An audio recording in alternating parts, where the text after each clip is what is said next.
Quando alguém chegar para você e falar o seguinte, ó, não assiste os jogos da Champions hoje não, porque já tudo ficou meio definido nas partidas de ida, não vale a pena.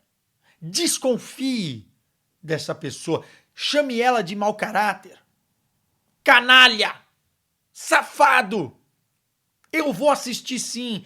Bata na mesa e diga eu vou assistir porque tudo pode acontecer. E é verdade.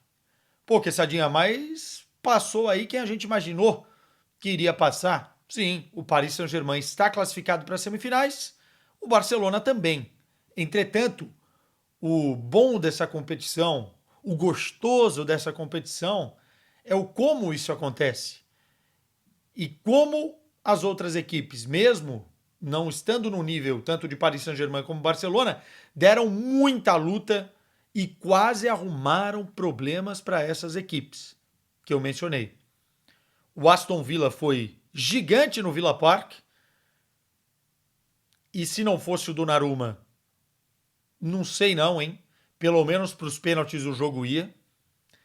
E do outro lado, nós tivemos um Borussia Dortmund valente, um Guirassy monstruoso e um Barcelona muito aquém do que está jogando nessa temporada. Óbvio, a gente tem contextos para analisar e vamos fazer isso neste vídeo aqui. Entretanto, mais uma noite deliciosa de Liga dos Campeões. Recado rápido da MB e a gente volta com a análise. Fala, meus queridos! Olha só onde estamos, em um dos palcos mais emblemáticos, mais icônicos do futebol mundial. E é claro que, para mim, é um privilégio trabalhar num jogo aqui dentro, em grandes jogos aqui dentro, né? Quase a minha segunda casa. Mas a verdade é que, para chegar até aqui, muita relação, muito empenho, trabalho, preparo, estudo, erros, acertos. Só que o mais importante foi dar o primeiro passo. E é esse o recado que eu tenho junto com a MB para você que quer mergulhar de cabeça nesse universo das criptomoedas. O movimento inicial é fundamental. A MB é a maior plataforma de ativos digitais da América Latina e dá para você ingressar nesse mercado de uma forma segura e muito fácil. Em menos de 5 minutos, eu vou deixar aqui fixado nos comentários o link e também aqui no QR Code para você conseguir se cadastrar. E olha que já tem aí um boost inicial, né? Se você fizer um investimento de R$50, você recebe da MB mais R$25 para dar este primeiro passo, esse primeiro salto com muita qualidade. Portanto, esse é o nosso recado. Às vezes, começar é o mais difícil, mas com a MB a tua vida pode ficar muito, muito mais fácil nesse sentido. Bora com a MB! Vamos começar falando então do Borussia Dortmund, que venceu por 3-1 o Barcelona, precisava reverter um resultado de 4-0 conquistado pelos catalães na primeira partida, e isso era praticamente impossível. Agora, dá pra gente cravar aqui uma coisa. O Borussia Dortmund caiu de pé. O Borussia Dortmund faz uma temporada ruim? Sim. Provavelmente não estará na próxima edição da Liga dos Campeões, porque está em oitavo dentro da Bundesliga. Também precisa vencer todos os jogos, enfim, tem o Bayer Leverkusen pelo caminho. É um time que teve a casa a arder, como dizem os portugueses, durante toda a temporada, troca de treinador, mau planejamento, jogadores em baixo rendimento. Sim. Mas, quando precisou mostrar a cara para o seu torcedor e não jogar a toalha de uma forma simples, o fez. Eu pensei que o Borussia Dortmund hoje jogaria para não passar vergonha, mas foi bem mais do que isso, superando a minha expectativa. O Borussia Dortmund fez um jogo grande contra um adversário dificílimo. O contexto de um Barcelona que já tinha o resultado embaixo do braço pesa para a atuação do Barcelona? Sim, o Barcelona se acomodou com a situação, mas também não tira o mérito do Borussia Dortmund daquilo que tentou fazer dentro de campo. Um parêntese rápido. Quando te perguntarem também qual é a importância do Pedri nesse time do Barcelona, mostre esse jogo. Se o Pedri tivesse em campo, seria diferente? Eu acredito que sim. Porque o Pedri tem uma capacidade muito grande de controlar os tempos da partida. Tem vídeo, inclusive, aqui no canal falando sobre o Pedri. E ditar alguns ritmos desacelerar quando precisa desacelerar, acelerar quando precisa acelerar, e uma capacidade muito grande também de pifar os seus companheiros buscando a transição. Algo que faltou ao Barcelona e faltou muito durante essa partida. Pedri fez falta, estava no banco de reservas, foi poupado, o De Jong não conseguiu fazer isso. E o Borussia Dortmund, por sua vez, não inventou na escalação, né? O Kovac finalmente resolveu fazer o que estava dando certo antes do primeiro jogo contra o Barcelona. Botou 3 jogadores na linha defensiva, fez mais ou menos um 3-4-3 ali, né?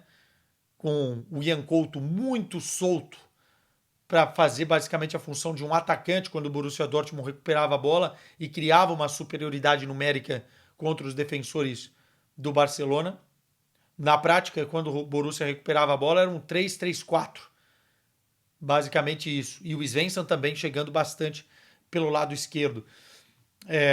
E o Borussia Dortmund conseguiu encontrar caminhos para agredir o Barça. Muito também por conta da postura dos caras na hora de recuperar a bola. O Borussia Dortmund foi muito melhor que o Barcelona na recuperação pós-perda, nos desarmes, nos duelos. Todas essas estatísticas, o Borussia Dortmund venceu do Barcelona.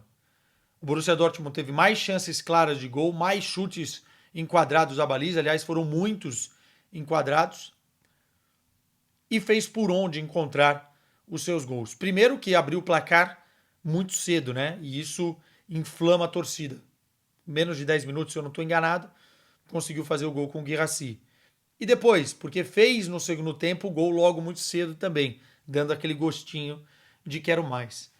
Parêntese aqui, uma partida fantástica de alguns jogadores. O Schürrle fez uma partida maravilhosa, cara. Niklas Schürrle, que é, né, um jogador que quando quer, quando tá bem, é interessante. Já era no Bayern, engordou, teve problemas físicos, mas fez uma grande partida.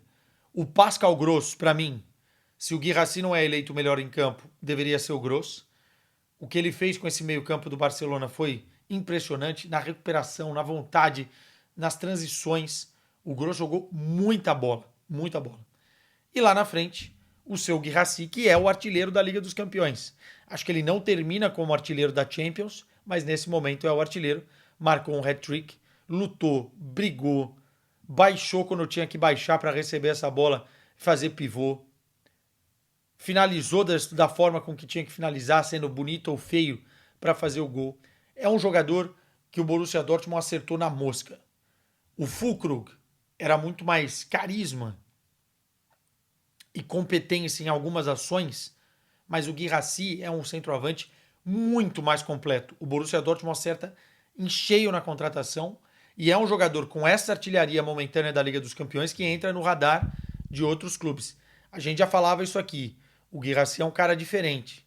O senso dele de posicionamento, o senso dele para atacar o espaço, para finalizar, para estar na hora certa, no lugar certo, é diferente. E ele tem qualidade técnica. Vídeo que ele fez no jogo contra o Bayern de Munique, né? Chamou a responsabilidade e foi o grande protagonista da noite. Do lado do Barcelona, acho que foi o pior jogo que eu vi do Lamine Yamal com a camisa do Barcelona. E é aquilo, a gente se surpreendia semana após semana, jogo após jogo, por esse moleque não oscilar. Oscilou no jogo que poderia oscilar. Vamos falar o que é verdade. Era um jogo que tinha 4-0 de lambuja na frente o Barcelona. Mas eu achei o Lamine Yamal muito mal. Na segunda etapa ele ainda tenta entrar no jogo, mas o primeiro tempo ele é engolido pela marcação, ele não consegue ganhar duelos individuais, ele não consegue gerar o jogo que ele costuma gerar. O Rafinha também não foi bem na partida. O Lewandowski brigou sozinho muitas vezes. O De Jong não foi bem. O Barcelona não foi bem como um todo coletivamente, mas teve seus problemas também individuais. O gol do Barcelona sai num erro de posicionamento do Benzema, uma bela jogada do Firmino, né, que cai por aquele lado, e o gol do Benzema contra. Né? Então ele não marca no início da jogada e acaba fazendo o gol contra. Mas é muito pouco para esse Barcelona que apresentou. Liga algum sinal, Quesada, amarelo aí para o Barcelona se preocupar? Cara, eu acho que sim, no sentido de relaxar, né? Não tem nada ganho. O Barcelona não ganhou a tríplice coroa ainda. Então precisa estar esperto. E esse jogo pode ser importante para dar aquela acordada, né? Porque mesmo com o resultado de 4-0, em algum momento do jogo, a parada se tornou perigosa. Não só um momento. Acho que depois que saiu 2-0, aí tem o 2-1, o Barcelona consegue controlar um pouco mais o jogo com bola. Mas quando sai o 3-1, teve um outro lance ali que poderia ter sido 4-1 e aí faltava uma bola para empatar. Havia ainda um caminho muito longo para o Borussia percorrer, mas deu aquela sensação de que as coisas poderiam se complicar. Não tira nada o mérito do Barcelona até aqui, era um time que não perdia desde dezembro, era um time que não tomava tantos gols desde o Atlético de Madrid em fevereiro, mas liga sim um alertazinho para que o time não relaxe, porque o momento crucial da temporada é esse. Esse é o momento. Enfim. Passamos para o outro jogo que eu vi com menos atenção, mas eu queria falar algumas coisas. Primeiro, como é bonito ver o Paris Saint-Germain jogar em transição. O segundo gol do Paris Saint-Germain, do Nuno Mendes, é uma aula de contra-ataque. O Aston Villa tentou desde o início marcar lá em cima, fazer uma pressão alta. E o Paris Saint-Germain se comportou muito bem no início da partida porque conseguia explorar os espaços na transição, na correria. E tem jogadores de velocidade para isso. Mas o segundo gol me chama muita atenção porque a amplitude que o Barcola dá para um lado e o Dembélé dá no outro é impressionante. O Paris está sendo atacado e esses caras estão basicamente na linha do meio-campo, parados esperando a transição acontecer. A forma com que o Nuno Mendes também faz a transição, a forma com que o time gera o jogo e pega o Aston Villa de calças curtas é impressionante. É muito bonito de ver. A jogada é fantástica e o Nuno Mendes fazendo mais um gol, para mim, é o melhor lateral esquerdo do futebol europeu hoje, o Nuno Mendes. O Paris Saint-Germain faz 2-0, mas esquece que tem jogo também. Esse que é o grande problema, né? Enfim, em dado momento estava 5-1 na eliminatória. Tava basicamente o que estava acontecendo quando a eliminatória do Borussia Dortmund, segundo jogo, começou. Tava 4 gols de diferença no primeiro tempo. Sai o gol do Tielemans, o Aston Villa é valente, vai lá, faz o 2-2, o 3-2, e aí, cara, se não fosse o Donnarumma a fazer 2 ou 3 milagres ali, a coisa tinha se complicado. Fica de alerta também ao Paris Saint-Germain, que é um time muito jovem, né? E quando pensa que a coisa está finalizada, pode ser surpreendido. Esse Arsenal tem mais casca que o Paris Saint-Germain. Esse Arsenal, caso passe do Real Madrid, aí o parêntese é muito grande, porque estamos falando do Real Madrid no Santiago Bernabéu, tem mais casca que o Paris Saint-Germain.